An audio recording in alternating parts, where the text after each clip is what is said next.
हरे कृष्णा। आप सबका भगवत गीता श्रवण में हार्दिक स्वागत है।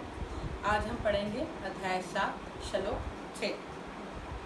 एतत् योनिनि भूतानि सर्वाणि इति उपधारय अहं प्रत्यस्य जगता प्रभव प्रलय तथा। सारे प्राणियों का उद्गम इन दोनों शक्तियों में है। इस जगत में जो कुछ भी भौतिक तथा आध्यात्मिक में है उसकी उत्पत्ति तथा प्रलय मुझे ही जानो। तात्पर्य शिला प्रभुपाद जी के द्वारा शिला प्रभुपाद जी की जानो। जितनी वस्तुएं विद्यमान हैं वे पदार्थ तथा आत्मा के प्रतिफल हैं। आत्मा सृष्टि का मूल क्षेत्र है और पदार्थ आत्मा द्वारा उत्पन्न किया जाता है। अब यहाँ पे बताया जा रहा है कि जो सृष्टि है, ये जो भौतिक जगत है या जो आध्यात्मिक जगत है, इन सब में जो भी वस्तुएं विद्यमान हैं वो सब आत्मा और पदार्थ का प्रतिफल है। मतलब ये कि सब चीज़ें जो भी बनी हैं वो पदार्थ से बनी हैं। अगर उनके अंदर प्राण है तो वो आत्मा के कारण है। कोई भी ऐसी वस्तु नहीं है जो कि आत्मा को बना सके, परंतु आत्मा के द्वारा हर पदार्थ को बनाया जा सकता है। इसी को भौतिक सृष्टि कहते हैं। भौतिक विकास की किसी भी अवस्था में आत्मा की उत्पत्ति नहीं होती, अपितु यह भौतिक जगत आध्यात्मिक शक्ति के आधार पर ही प्रकट होता है। इस भौतिक शरीर का इसलिए विकास हुआ क्योंकि इसके भीतर आत्मा उपस्थित है। तो ये हमें समझना है कि जो हमारा शरीर है ये पदार्थों से बना हुआ है, प्रकृति का बना हुआ है, और इसके अंदर जब तक प्राण है उसका कारण आत्मा है। तो हम जो हैं किस कारण से जिंदा हैं ये हमें जानना बहुत ज़रूरी है। तो सबसे पहले हम ये जानना चाहेंगे कि प्रभाव और कारण हैं क्या।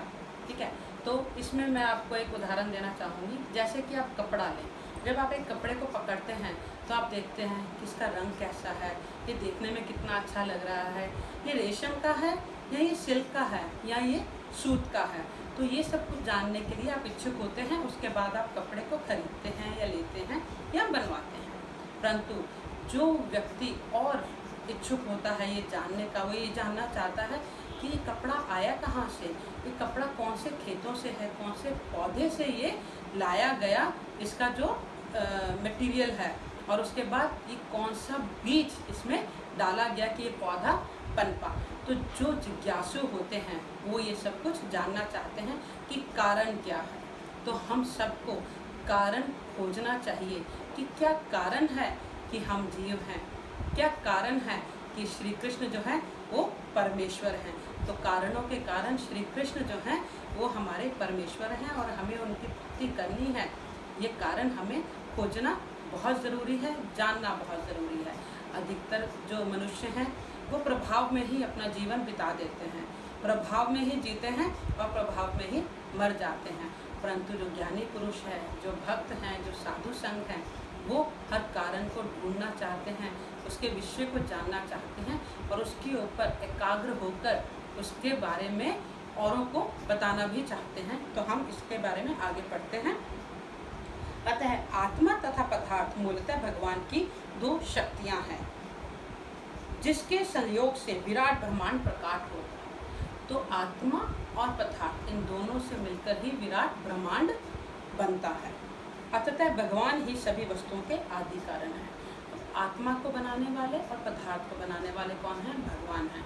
तो सभी कारणों के मूल कारण कौन है? भगवान है। और ये भगवान कौन है? श्री कृष्ण हैं। तो जब हमें मूल कारण पता चला है कि सबको बनाने वाले श्री कृष्ण हैं, सब कुछ उनकी ही इच्छा से होता है, उनके विरुद्ध जाके हम कुछ कर ही नहीं सकते, चाहे वो प्रकृति हो, माया हो या जीव हो, हम सब उसके अधीन हैं।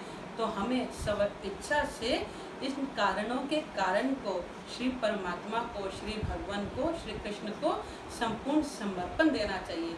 हमें उन्हीं की भक्ति में लीन होना चाहिए ताकि वो हमें इस भव सागर से, इस भव भौतिक जगत से पार लगा सके।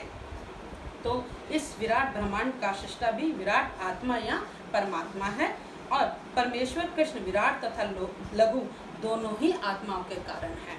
अतः वे समस्त कारणों के कारण हैं। इसकी पुष्टि कठोपनिषद में हुई है। नित्यो नित्यानाम चेतन श्वेतना नाम।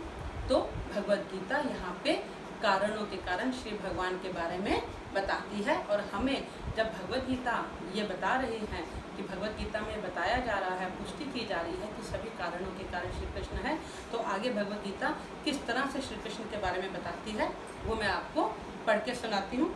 ये मैं आपको श्लोक नहीं, सिर्फ उसकी व्याख्या ही बताती हूँ। ये हम पढ़ेंगे श्लोक 8 से आगे। हे कुंती पुत्र, मैं जल का स्वाद हूँ, सूर्य तथा चंद्रमा का प्रकाश हूँ, वैदिक मंत्रों में मैं ओंकार हूँ, आकाश में ध्वनि हूँ तथा मनुष्य में मैं सामर्थ्य हूँ। मैं पृथ्वी की आद्य सुगंध हूँ और अग्नि की उष्मा हूँ। मैं समस्त जीवों का जीवन तथा तपस्वियों का तप हूँ। हे प्रथापुत्र, ये जान लो कि मैं ही समस्त जीवों का आदि बीज हूँ, बुद्धिमानों की बुद्धि तथा समस्त तेजस्वी पुरुषों का तेज हूँ। मैं बलवानों का कामनाओं तथा इच्छा से रहित बल हूँ। हे भरत श्रेष्ठ अर्जुन, मैं वह काम हूँ जो धर्म के विरुद्ध नहीं है। तुम जान लो कि मेरी शक्ति द्वारा सारे गुण प्रकट होते हैं, चाहे वे सतोगुण हो, रजोगुण हो या तमोगुण हो। एक प्रकार से मैं सब कुछ हूँ, किंतु हूँ मैं स्वतंत्र। मैं प्रकृति के गुणों के अधीन नहीं, अपितु वे मेरे अधीन हैं। तो परमात्मा श्री कृष्ण यहाँ पर ये पुष्टि कर रहे हैं और बता रहे हैं कि सब मेरे अधीन हैं, मगर मैं स्वतंत्र हूँ। तो मैं ये विनम्र प्रार्थना करती हूँ कि हम इस सच्चाई को जानें, हम इस कारणों के कारण को जानें और अपनी पूरी शक्ति के साथ, श्रद्धा के साथ और प्रेम भक्ति के साथ श्री कृष्ण के चरणों में समर्पित हो जाएं। क्योंकि जो ये भाव है ना समर्पण का, ये आता बहुत मुश्किल से है। किसी के लिए भी समर्पण करना बहुत मुश्किल है, क्योंकि जब हम समर्पण करते हैं तो हमें विनम्र होना पड़ता है, अहंकार रहित होना पड़ता है और बड़े प्रेम के साथ हमें समर्पण करना पड़ता है।